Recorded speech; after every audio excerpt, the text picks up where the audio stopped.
Bismillahirrahmanirrahim. Assalamualaikum warahmatullahi wabarakatuh. Sobat Safety, pada kesempatan obsesi kali ini saya ingin membahas bagaimana antisipasi bahaya petir ya, di mana kita sekarang sudah memasuki musim penghujan ya. Banyak hal kaitannya dengan posisi, lokasi, infrastruktur dan tips yang lainnya yang akan kita bahas dalam sesi obsesi kali ini. Tapi jangan lupa subscribe, like, and share. Dalam hal operasional kegiatan sehari-hari ya, entah itu di jalan umum ya, kemudian di area warga dan juga pertambangan, sudah banyak sekali terjadi kasus-kasus sambaran petir, baik yang terjadi di karyawan ya tambang setelah cuaca hujan, kemudian menyambar antena dump truck yang sedang diparkir di ketinggian, di lapangan golf ya, rumah terbakar dan pohon tersambar petir. Tentunya ini harus menjadi concern tersendiri untuk kita melakukan antisipasi. Nah, akibat dari sambaran petir ini ternyata cukup ekstrim ya, dari kerusakan alat ya, pohon tersambar, bangunan terbakar. Nah, bahkan sampelnya kali ini adalah bagaimana sebuah dump truck yang diparkir di area tambang di ketinggian, bannya terbakar, rimnya terbang, dan pastinya membuat suasana bising yang luar biasa karena dentuman ban yang pecah, dan juga beberapa kasus terbakar pernah terjadi di area tambang. Nah, kali ini siapa saja ya kira-kira yang rawan tersambar petir? Beberapa hal dari kasus yang pernah ada yang kita pelajarin ya, dari data statistik juga kaitannya dengan kasus petir ini. Teman-teman yang bekerja di luar rumah, di ruang terbuka, ada juga yang ada hubungannya dengan bahan peledak ya, kemudian bekerja di area berbahan konduktor seperti logam, serta aset yang tidak dilengkapi grounding. Beberapa kasus di tambang terjadi di lokasi yang ketinggian, contohnya di high face dam atau disposal yang cukup tinggi. Nah, mengapa sih petir itu terjadi ya? Nah, secara fenomenanya petir adalah kaitannya dengan fenomena alam yang berupa pelepasan energi listrik yang dihasilkan untuk menyeimbangkan perbedaan antara muatan positif dan negatif di dalam awan, antara dua awan atau antara awan dan tanah. Nah, selanjutnya kita harus tahu ya, seberapa dahsyat sih energi petir ya. Kalau secara umum ya, suhu sambaran petir ini 5 kali lebih panas dari matahari, dengan suhu bisa mencapai 50.000 derajat Fahrenheit atau 27.800 derajat Celcius ya. Artinya ya, kalau kita konversi di musim-musim hujan ini, petir kurang lebih bisa menyambar bumi kurang lebih 100 kali setiap detik. Wow, bayangkan ya, ini sangat luar biasa sekali, sehingga powernya bisa menghanguskan aset yang membuat nyawa melayang dan alat-alat bisa mengalami kerusakan yang cukup berat. Tips aman mencegah tersambar petir dari sudut pandang infrastruktur dan pengukuran. Yang pertama, kita harus memastikan bangunan dilengkapi grounding ya, termasuk instalasi kelistrikannya. Dilakukan pengukuran rutin yang minimal 6 bulan sekali, maksimal hasilnya adalah 5 ohm. Harus diperbaiki jika ada kondisinya kurang atau di bawah standar ya.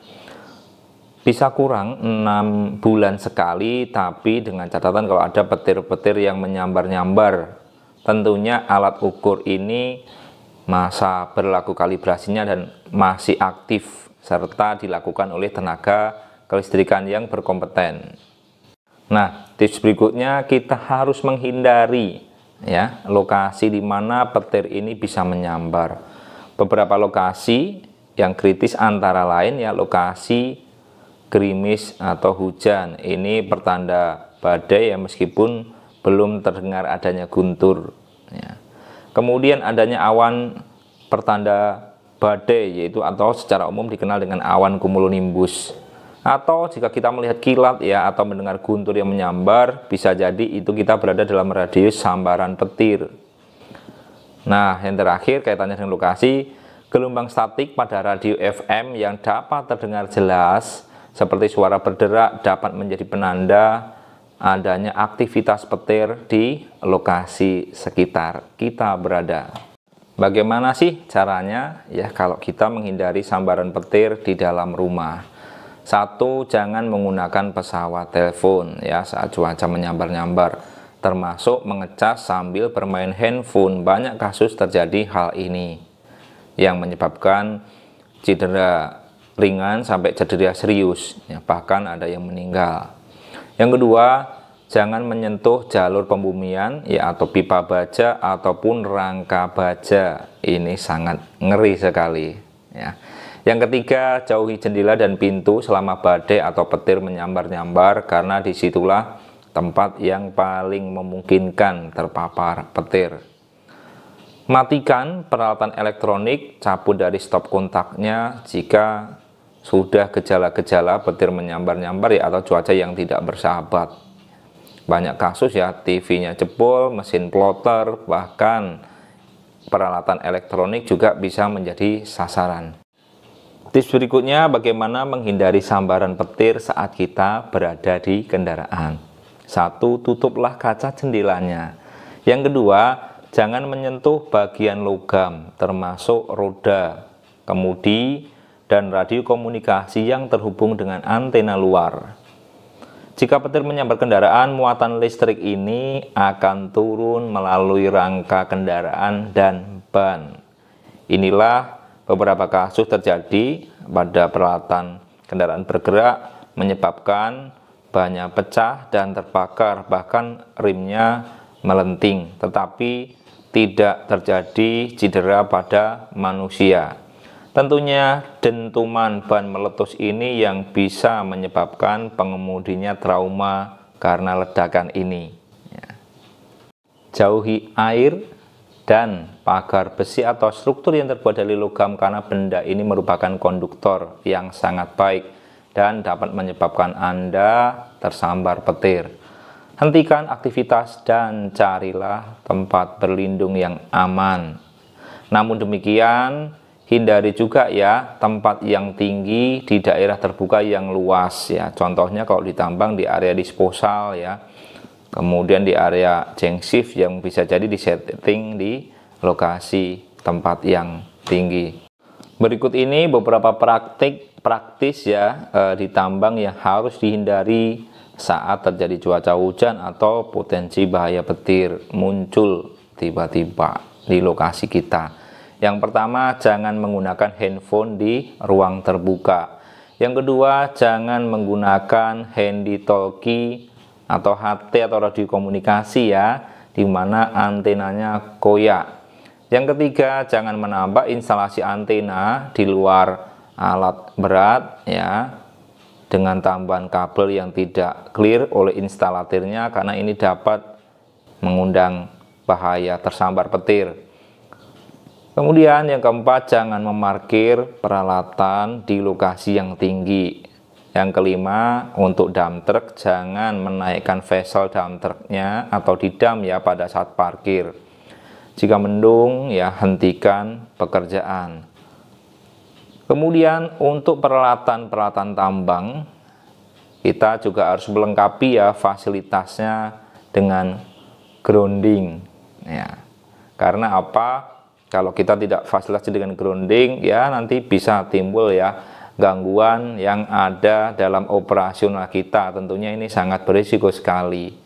Kita juga harus memasang ya rambu-rambu rawan bahaya petir, baik itu di tempat terbuka ataupun di tambang yang tempatnya yang cukup tinggi.